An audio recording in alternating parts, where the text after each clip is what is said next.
Hello dear student, हम continue कर रहे हैं class 7th science chapter 8 winds storms and cyclone from the NCERT book. जो previous video था उसमें हमने देखा था कि साइक्लोन्स क्या होते हैं, कैसे फॉर्म्ड होते हैं, उनकी स्पीड क्या होती है।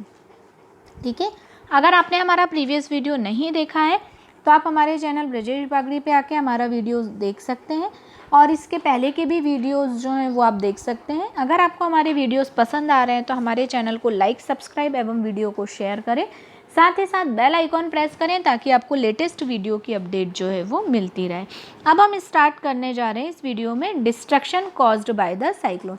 क्या क्या नुकसान होता है साइक्लोन से, है ना, क्या क्या चीज़ें डिस्ट्रक्ट होती हैं। तो यदि हम देखें तो हमने देखा था कि साइक्लोन्स की जो स्पीड है वो बहुत तेज होती है और उसका एरिया भी काफ़ी बड़ा था। ठीक है, तो ये क्या है, ये काफ़ी जो है नुकसान करता है, काफ़ी डिस्ट्रक्शन करता है। Cyclones can be very disruptive. Cyclones जो है वो बहुत ज़्यादा डिस्क्रप्टिव होता है। Strong winds push water towards the shore even if the storm is hundreds of kilometre away. जो स्ट्रॉन्ग विंड्स होती हैं वो वाटर को बहुत तेज़ी से दूर फेंक देती हैं, भली तूफान कितने किलोमीटर दूर हो। These are the first indication of approaching cyclone. और ये पहला इंडिकेशन होता है साइक्लोन का, है ना, कि जो हवाएं हैं वो क्या लेके आती हैं, शोर मतलब किनारे पे, है ना, सी शोर पे आने लगती हैं, तेज़ी से लहरें उठने लगती हैं और वो इंडिकेशन होता है कि साइक्लोन आने वाला है। The water waves produced by the wind are so powerful that a person cannot overcome them।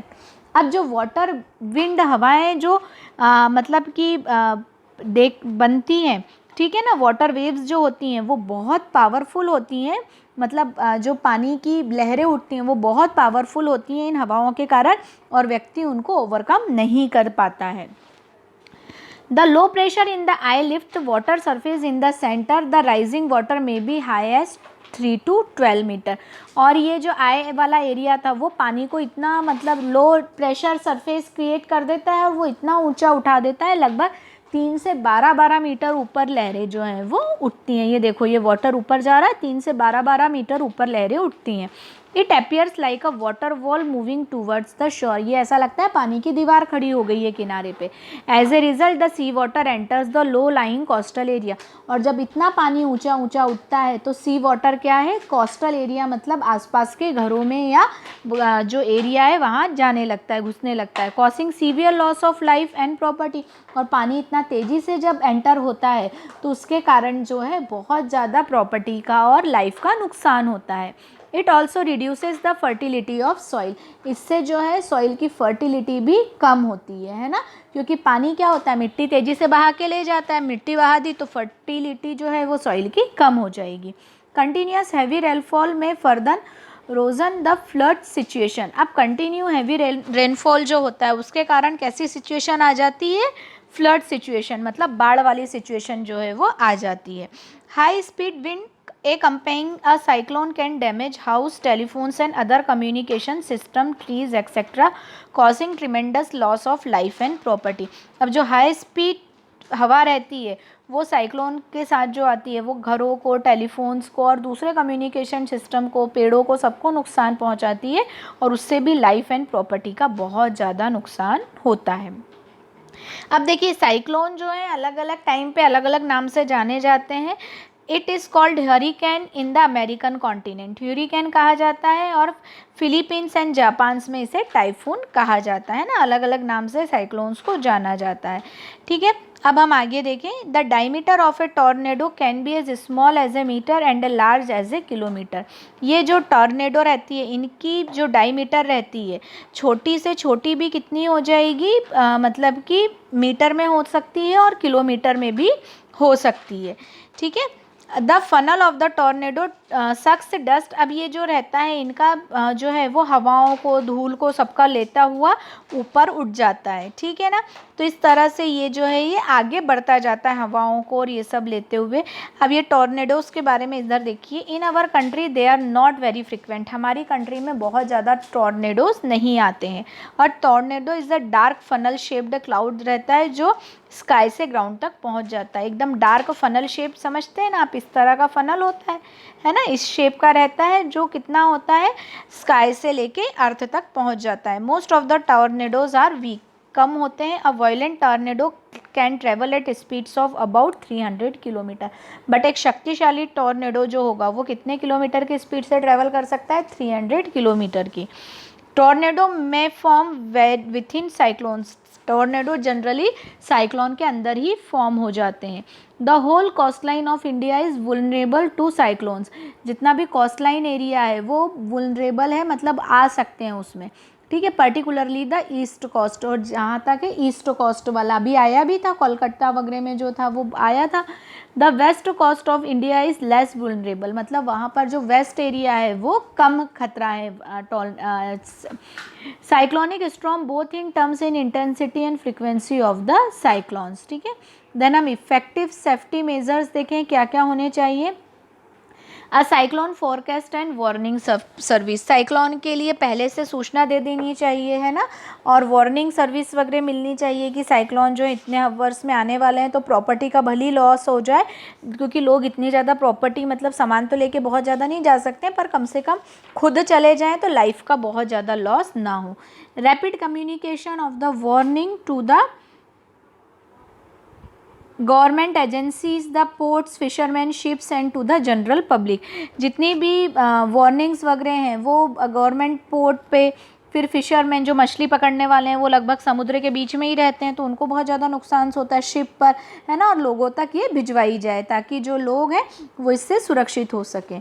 Construction of cyclone shelters in the cyclone prone areas and administrative arrangements for the moving people fast to safer place. अब cyclone shelter में cyclone prone area, मतलब जहाँ cyclone effect नहीं करे और लोगों को जल्दी से जल्दी ऐसी जगह पहुँचाया जाए जो उनके लिए सुरक्षित हो, ठीक है, ताकि लोगों को साइक्लोन से खतरा ना हो। फिर action on the part of the people, क्या क्या होना चाहिए लोगों को। We should not ignore the warning issued by the meteorological department through TV, radio और न्यूज़पेपर। हमें जो भी वार्निंग यदि इस वक्त मिल रही है तो उनको सुनना चाहिए, उनको मानना चाहिए, ऐसा नहीं हाँ ठीक है आएगा देखेंगे तब, ऐसा नहीं। अगर रेडियो पे, न्यूज़पेपर में इस तरह की वार्निंग्स आ रही हैं तो उनको सिंसियरली लेना चाहिए। We should make necessary arrangement to shift the essential household goods, domestic animal and vehicle etcetera to safer place. हमें तुरंत ज़रूरी सामान के साथ अपनी घर की चीज़ों को जो ज़रूरी हैं, पालतू जानवरों के साथ, गाड़ियों के साथ सेफर प्लेस पर जाना चाहिए। Avoid driving on roads through the standing water as floods may have damage the roads. हमेशा क्या होना चाहिए, रोड जो है वहाँ से ड्राइविंग जो है मतलब अवॉइड करनी चाहिए, ठीक है ना, क्योंकि फ्लड्स जो हैं वो रोड को डैमेज कर सकती हैं जो पानी के आसपास वाली हैं। Keeping ready the phone numbers of all emergency service like police, fire brigade and medical centre, जितने भी इमरजेंसीज नंबर हैं उनके साथ हमेशा हमें हमारे पास होने चाहिए। फिर कुछ प्रिकॉशंस हैं यदि हम staying in cyclone hit area, उस एरिया में जहाँ साइक्लोन आ चुका है। Do not drink water that could be contaminate, कभी भी पानी नहीं पीना चाहिए क्योंकि उसमें बहुत सारी गंदगी आई है। Always store drinking water for emergencies, पीने का पानी स्टोर करके रखो इमरजेंसी के लिए। Do not touch wet switches and fallen power lines, पानी के कारण क्या है, स्विचेस जो गीले हो चुके हैं या पावर लाइन जो गिर चुकी है उनको नहीं छूना चाहिए, उनमें करंट हो सकता है। Do not go outside for the sake of fun, ऐसा नहीं चलो देख के आते हैं, घूम के आते हैं, ऐसे मस्ती मजाक के लिए बाहर नहीं निकलना चाहिए। Do not pressurise the rescue force by making undue demand, कभी भी जो रेस्क्यू मतलब आपको जो बचाने आए हैं उनको ऐसे फालतू की डिमांड या अनड्यू ऐसे कुछ डिमांड नहीं करनी चाहिए। जितनी मदद कर रहे हैं उनका उसको थैंक्स बोलना चाहिए। Cooperate and help your neighbours and friends, अपने फ्रेंड्स के साथ कॉपरेट करके और नेबर्स वगैरह की पड़ोसियों की मदद करनी चाहिए। फिर एडवांस टेक्नोलॉजी एज हेल्प, अब जो एडवांस टेक्नोलॉजी आ गई है उससे हमें हेल्प मिल सकती है। These day we are better protected in the early part of the last century, अब जो है हम इन सब चीज़ों से ज़्यादा सुरक्षित हो गए हैं। Coastal resident may have less than a day to prepare evacuate their homes from a on coming cyclone, अब घर ऐसे बनने लग गए हैं जो इन तरह के साइक्लोन के लिए रजिस्टर होते हैं ना, उनमें आसानी से इतना नुकसान नहीं होता है। The world today is very different, आज का जो वर्ल्ड है वो बहुत अलग है। थैंक्स टू सैटेलाइट एंड राडार्स, जो सैटेलाइट राडार्स वगैरह हैं, जो साइक्लोन अलर्ट जो हैं वो 48 आवर्स इन एडवांस में बता देते हैं, पहले इतना नहीं मिलता था, ठीक है। Expected storm and cyclone warning is issued in 24 hour in advance, है ना, 24 आवर्स पहले ये सब वार्निंग दे दी जाती है। The message is broadcast every hour और half hour when a cyclone is nearer the coast, और हर आधे घंटे में या 1 घंटे में ये वार्निंग रिपीट की जाती है जब ये कोस्टल एरिया के मतलब समुद्र के आसपास वाले एरिया के पास होता है। Several national and international organisation cooperate to monitor the cyclone related disaster. ऐसी बहुत सारी नेशनल मतलब राष्ट्रीय, इंटरनेशनल मतलब अंतर्राष्ट्रीय ऑर्गेनाइजेशन है जो कोऑपरेट करते हैं साइक्लोन से रिलेटेड डिजास्टर में, ठीक है। तो यहाँ ये हमारा चैप्टर फिनिश हुआ। नेक्स्ट वीडियो में नेक्स्ट चैप्टर के साथ जल्दी ही मिलेंगे। Keep study, keep watching. Thank you so much.